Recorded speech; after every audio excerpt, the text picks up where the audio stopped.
बड़ी खबर आपको बता दें, कंझावला केस में अब एक नया मोड़, क्योंकि निधि जिस तरीके से उसने बयान दिया, अब पुलिस उसको लेकर निकली है। उससे लगातार पूछताछ का सिलसिला होगा, क्योंकि परिवार का कहना है कि उसे भी आरोपी बनाया जाए। उसने बहुत सारी बातें ऐसी कही हैं जो सच से दूर है। कंझावला केस में निधि को लेकर पुलिस जा रही है। हादसे की रात अंजलि के साथ आपको बता दें निधि मौजूद थी। आशुतोष, बिल्कुल, अंजलि की दोस्त है निधि और ये भी सवालों के घेरे में है। हादसे को लेकर निधि से अब सवाल जवाब का सिलसिला शुरू होगा। पुलिस अपने साथ लेकर जा रही है और इससे पूछताछ होगी। उसके बाद से और चीजें, तथ्य सामने आएंगे कि आखिर मामला क्या था और सच्चाई क्या है। लेकिन अब तक बयान जो है विरोधाभास ही नजर आए हैं। कंझावला केस में निधि को लेकर जा रही है दिल्ली पुलिस अपने साथ पूछताछ के लिए। तो ये इस वक्त की बड़ी खबर। और आपको यह भी बता दें कि हादसे की रात अंजलि के साथ ही निधि मौजूद थी। अंजलि और निधि दोस्त हैं।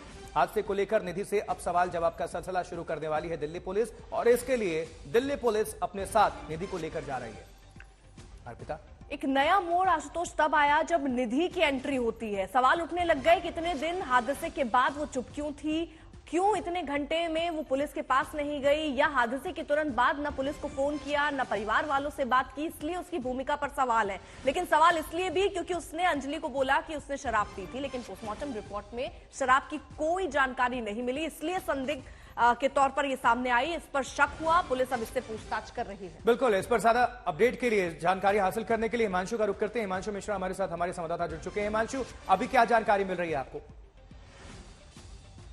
इस वक्त मैं अंजलि के घर के बाहर मौजूद हूं और यहाँ पर तकरीबन 10:40 पर एक कांस्टेबल उनके घर आता है और एक लेडी कांस्टेबल बाहर खड़ी थी और वो अंजलि निधि को बुलाता है और अपने साथ लेके बाहर की तरफ जाता है। उसके बाद फिर दोनों कांस्टेबल, लेडी और जेंट्स, निधि को अपने साथ लेकर के निकल जाते हैं।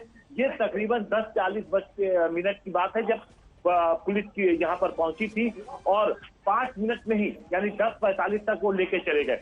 देखिए, दरअसल पुलिस ने पहले ही क्लियर किया था कि जब पुलिस ट्रेस करते हुए निधि के पास आई थी, निधि पुलिस के पास नहीं पहुंची थी।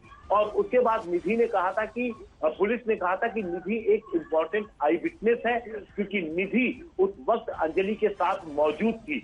लेकिन यहाँ पर सवाल ये उठ रहे थे कि आखिर ऐसी क्या वजह थी कि 36 घंटों तक, जब तक पुलिस निधि को ढूंढ के उस तक नहीं पहुंची, तब तक निधि ने किसी को भी जानकारी नहीं दी, पुलिस से भी संपर्क करने की कोशिश नहीं की और न ही किसी से बात की। ठीक है, अरविंद ओझा भी हमारे साथ, हमारे सहयोगी जुड़ चुके अपडेट के साथ। अरविंद, क्योंकि पहले भी निधि से पूछताछ हुई थी और निधि का कहना था कि पहले वो डर के मारे सामने नहीं आई, लेकिन बाद में पुलिस के बयान उसने सब दे दिया कि क्या हुआ।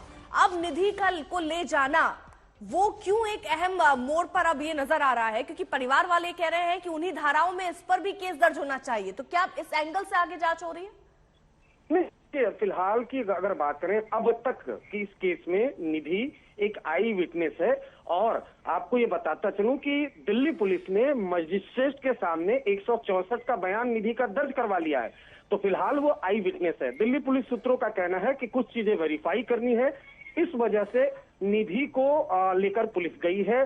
साथ ही साथ अब निधि को प्रोटेक्शन देना वो भी दिल्ली पुलिस की जिम्मेदारी है, क्योंकि इस पूरे केस में वही एकमात्र आई विटनेस है जिसके आधार पर ये केस पूरी तरह से टिका हुआ है। और कल दिल्ली पुलिस ने बकायदा ये क्लियर कर दिया था प्रेस कॉन्फ्रेंस में कि ये अब तक की जो तफ्तीश है उसके मुताबिक 304 का केस है, नंबर 1। नंबर 2, निधि की कॉल डिटेल खंगाली गई, सीडीआर खंगाला गया, और साथ ही साथ जो आरोपी है उनका सीडीआर खंगाला गया था, जिसमें अब तक निधि आरोपियों को पहले से जानती थी, ये एस्टेब्लिश नहीं हुआ है। साथ ही साथ पीड़िता जो आरोपी को पहले से जानती थी, ये भी अब तक एस्टेब्लिश नहीं हुआ है। क्योंकि वो आई विटनेस है, लिहाजा कुछ चीजें वेरीफाई करने के लिए निधि को लेकर पुलिस गई है।